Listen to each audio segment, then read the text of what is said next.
मोदी जी का जो शपथ ग्रहण हुआ, जब उसको मैं देख रहा था तो मुझको एक बहुत मशहूर शेर याद आ गया। किस्मत की खूबी देखिए टूटी कहाँ कमन, किस्मत की खूबी देखिए टूटी कहाँ कमन, दो चार हाथ जब के लबे बाम रहे। तो ये जो मोदी जी की हालत थी कल, वो केवल 32 सीटों की कमी की वजह से थी। 240 सीट आ गई थी और 32 सीट आ जाती तो मोदी जी का सीना जो है वो 56 इंच से फूल के 65 इंच हो जाता। लेकिन उन 32 सीटों ने उनका सारा खेल बिगाड़ दिया। तो ये जो हुआ है, इसका जो है वो संदेश क्या है? उसका संदेश ये है कि खेल के बिगाड़ने के लिए किसी का बहुसंख्यक होना जरूरी नहीं। 32 सीटें बहुत कम हैं। यानी आप समझोगे 240 का 10% 24 होता है, 15% ले लो तो 15% ने इत्तेफाक से मुसलमानों की आबादी भी हिंदुस्तान में 15% है और वही 15% ने जो है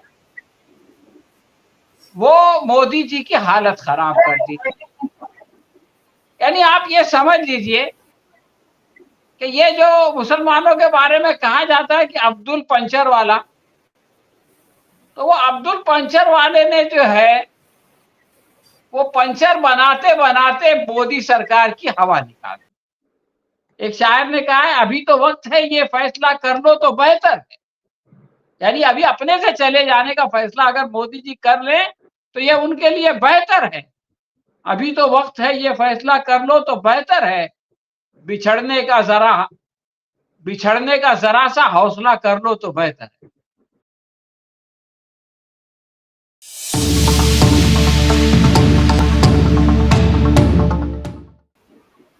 मोदी जी की जो पहली अग्नि परीक्षा होगी वो महाराष्ट्र और हरियाणा के चुनाव होंगे और उसके साथ ही छत्तीसगढ़ भी आ जाएगा, झारखंड आ जाएगा।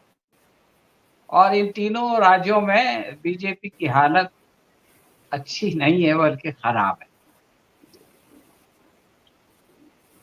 लेकिन उनके उन घटनाओं पे जाने से पहले मैं मोदी जी के शपथ ग्रहण के बारे में कुछ बातें रखना चाहता हूं, इसलिए कि वही इस हफ्ते की सबसे बड़ी खबर है।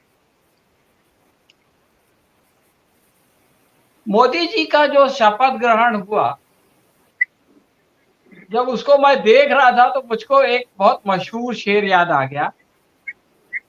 किस्मत की खूबी देखिए टूटी कहाँ कमन, किस्मत की खूबी देखिए टूटी कहाँ कमन, दो चार हाथ जब के लबे बाम रहे।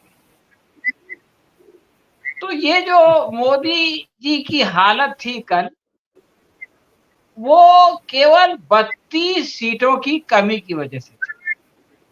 240 सीट आ गई थी और 32 सीट आ जाती तो मोदी जी का सीना जो है वो 56 इंच से फूल के 65 इंच हो जाता। लेकिन उन 32 सीटों ने उनका सारा खेल बिगाड़ दिया। तो ये जो हुआ है, इसका जो है वो संदेश क्या है? उसका संदेश ये है कि खेल के बिगाड़ने के लिए किसी का बहुसंख्यक होना जरूरी नहीं। 32 सीटें बहुत कम हैं। यानी आप समझोगे 240 का 10% 24 होता है, 15% ले लो तो 15% ने इत्तेफाक से मुसलमानों की आबादी भी हिंदुस्तान में 15% है और वही 15% ने जो है वो मोदी जी की हालत खराब कर दी।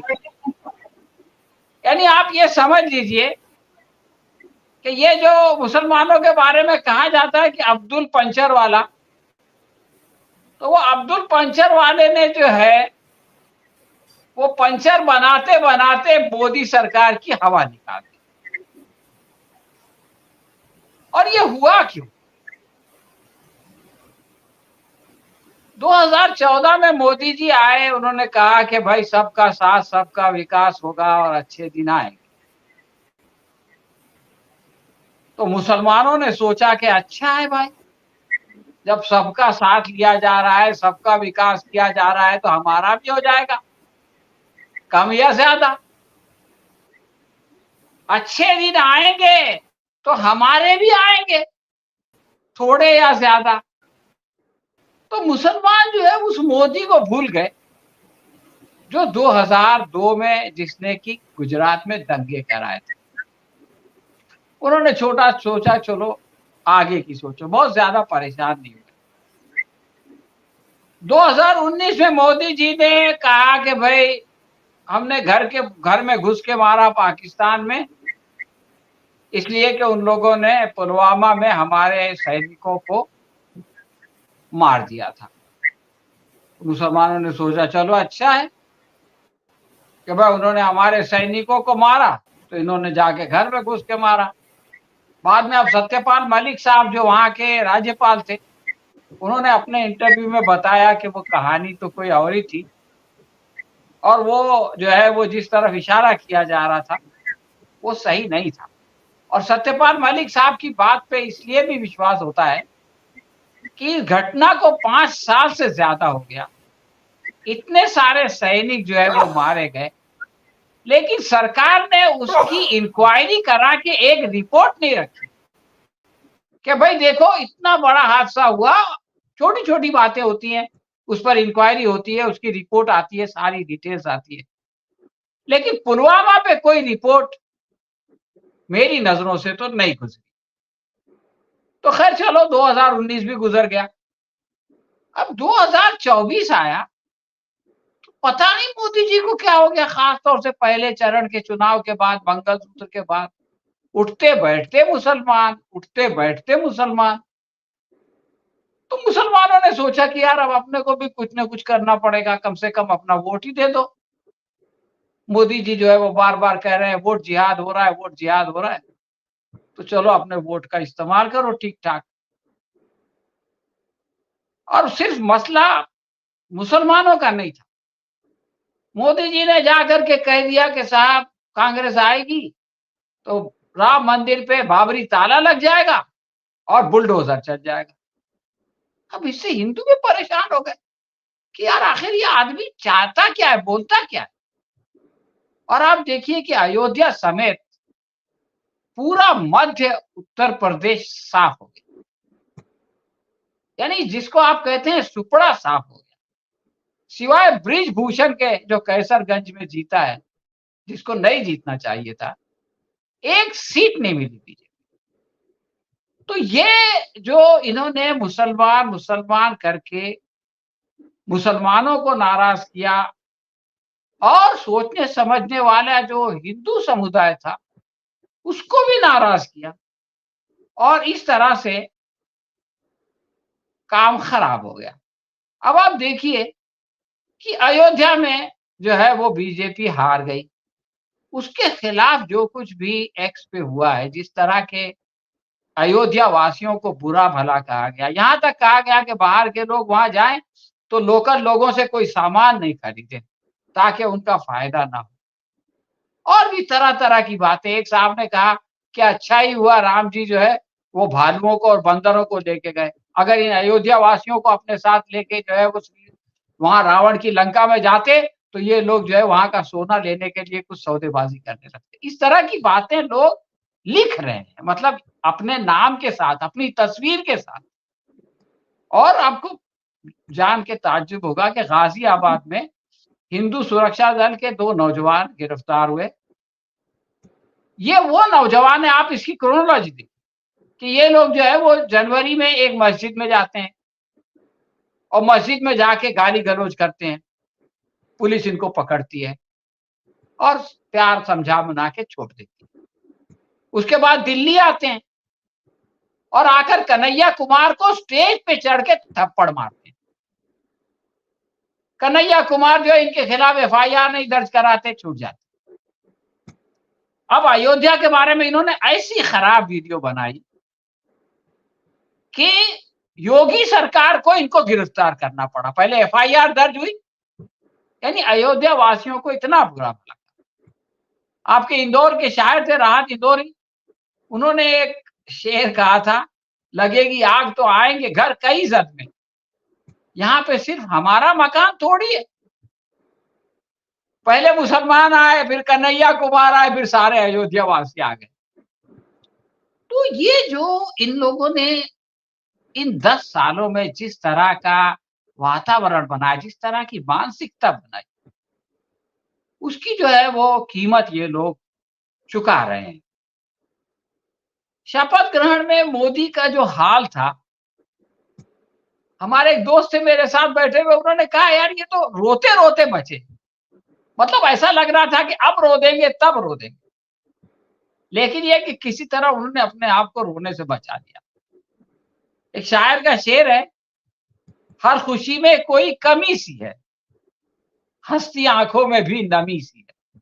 तो मोदी जी का यही हाल था कि उनकी आंखें जो हंसने की कोशिश कर रही थी, उसके अंदर भी जो है वो नमी थी।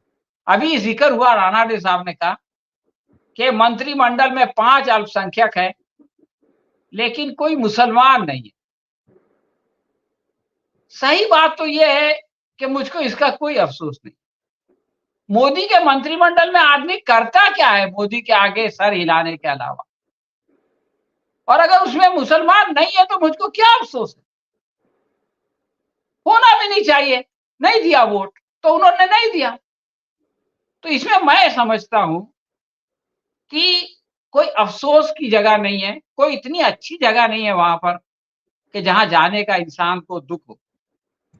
जो सबसे अहम खबर आई वो ये नहीं थी कल कि उनके मंत्रिमंडल में मुसलमान नहीं, बल्कि सीएसडीएस ने एक सर्वे किया, उत्तर प्रदेश में सर्वे किया जो मोदी की कर्म भूमि है, और उसने बताया कि मोदी जी की लोकप्रियता केवल 32% है।